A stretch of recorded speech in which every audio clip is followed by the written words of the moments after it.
Today is the day that we are going to do the clean out on this thing for the first time. I mentioned it the other day in the video. Yes, it is the same. Yes, it's the same day that I worked on the Massey.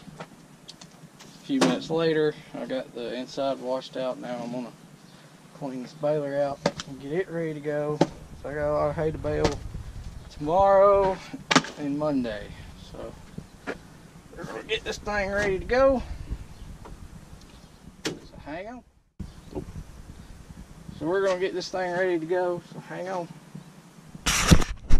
Alright. One thing you can do with these is take this little door out. This is where your net goes. Net's held in by this strap.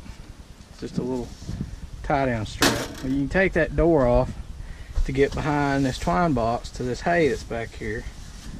Clean it out. It's packed in there. It's one downside to this baler is having to clean it out. I've always said that.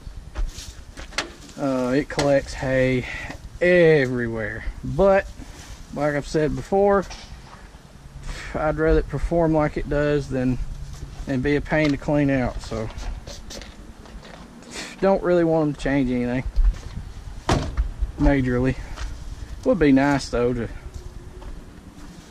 if they were like the Massey's or something, where they were pretty easy to clean out, or even that M Vermeer is easy to clean out, but they're not. They are a dusty, dirty, hay collecting mess. And I always try to pull off as much as I can before I blow it out. I've tried using a leaf blower to blow these out. You can't get down in all the cracks and crevices and everything when you're blowing these out with a leaf blower. You have to nearly use a long wand and an air compressor.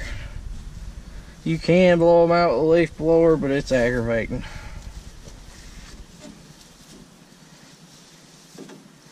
So like this right here on top of this gate hinge, there's no moving parts on right in here other than that belt that drives the net feeding roller that they've got on there.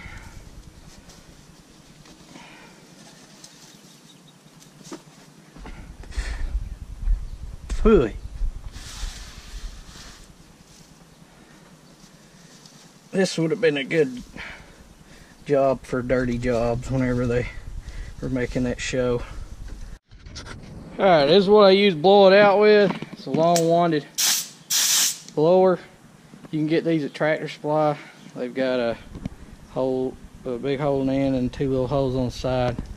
It blows really hard compared to a normal one. That's pretty good. So you can get them at Tractor Supply. That's where that one came from.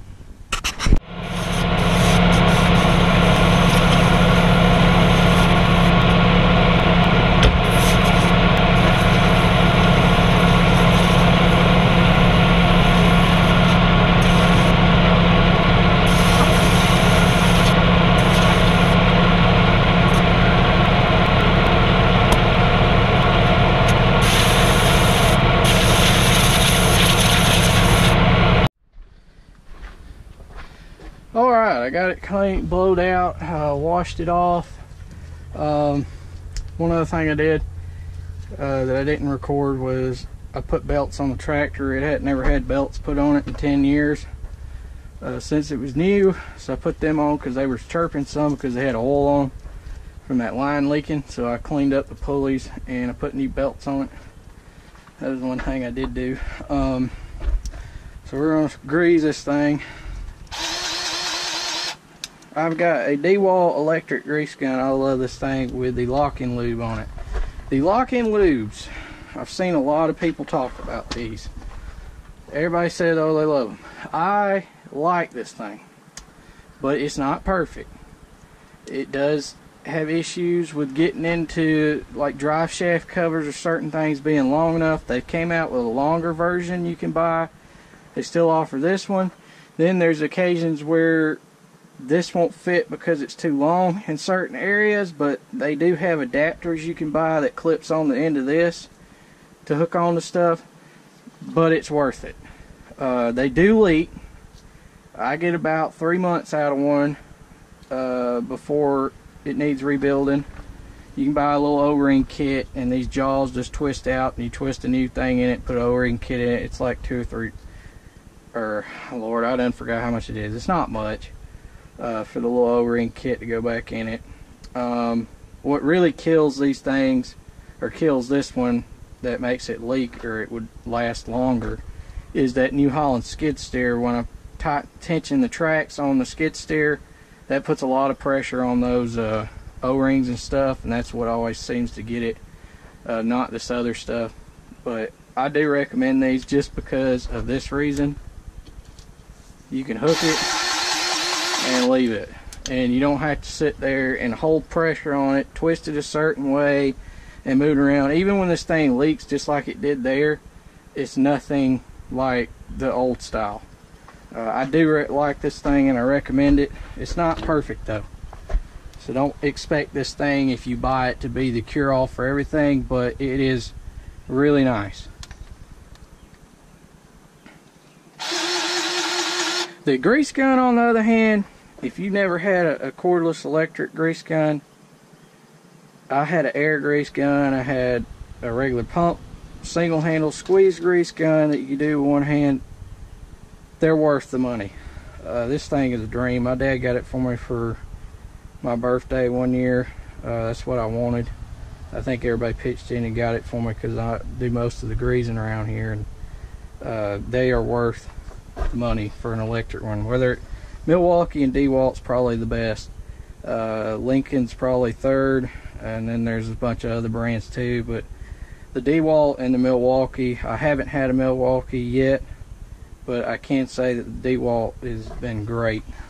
I've had it for a year, and I rarely ever have to charge the batteries. There is one grease fitting back there, so you can just let go of that coupler after you hook it on there and not worry about it, and that's worth a lot, and you don't even realize it till you get one.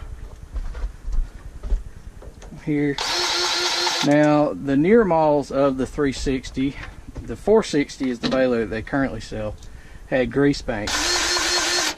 This one didn't. This one was pre-grease banks, but it still has these, like our Vermeer has, where they have these hoses that runs up to the top, and you can find a little port for them. But the actual grease bank, where it has several grease fittings in one area, this one doesn't have it. Mine don't. The newer models, I think it was around 14 and up, had grease banks.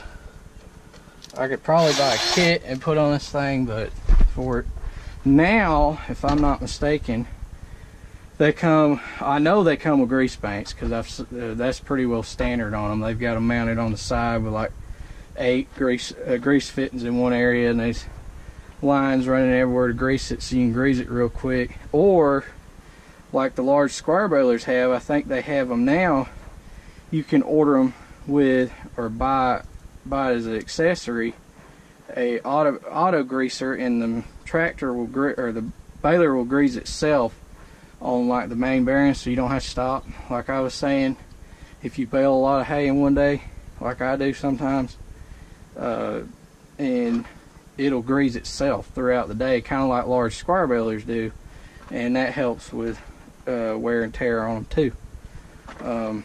Which, if they have that and it's not too much money, I'm seriously thinking about getting that the next time around, because I really like the idea of that. And I'm sure it's like large square balers are, and you can set it up to grease how often you want it to, and it's got like a little jar you fill full of grease, and then it's like these oilers.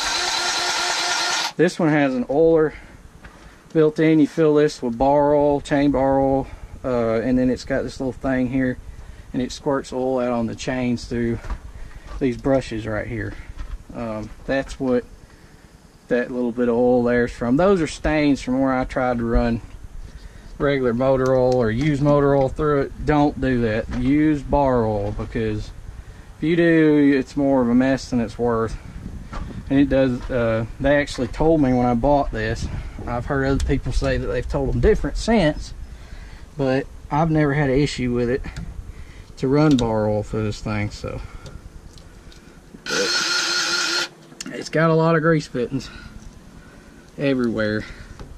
Each of the hinges for the tailgate on top's got grease fittings right up here. I always climb up top because it's easier for me. The sensors on the top's got grease fittings, but with this grease gun, it does not take long to grease this thing. But it's not too bad. It's not as bad as you think it is.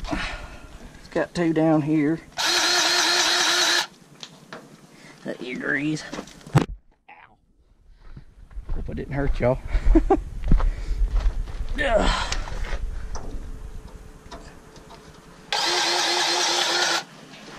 And then each tailgate hinge has a grease fitting, but I have to open the tailgate to get to that one, being the roll nuts in it, which is aggravating. But there's one down there. Here's another one of these tubes. They run to the bearings up top. And then you got on your idlers for your belt that drives the feed roller, you've got grease fittings.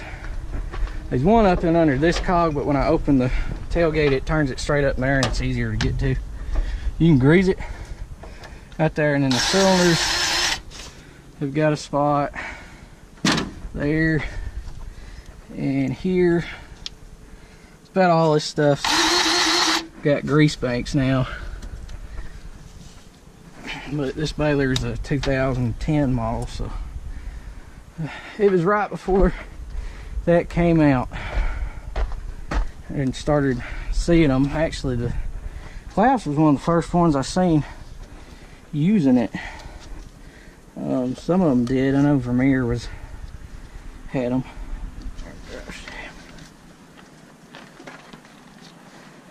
I like these grease fittings that's in the caps of the universal joints. They're a lot easier to get to, like this one has. One thing I do that some people may not do, you're supposed to though, is, well, let me do it on this one so y'all can see. These bearings for these drive shaft covers, always grease these, because that's what causes those drive shafts to not hang on the end out here, and they'll come back and they'll start flopping around and everything. That's because there's a little plastic bearing in there that you have to keep greased if you don't know that. And I always grease those, because them little plastic bearings, for no more than they are, no matter what kind of brand equipment it is they're on, they think a lot of them.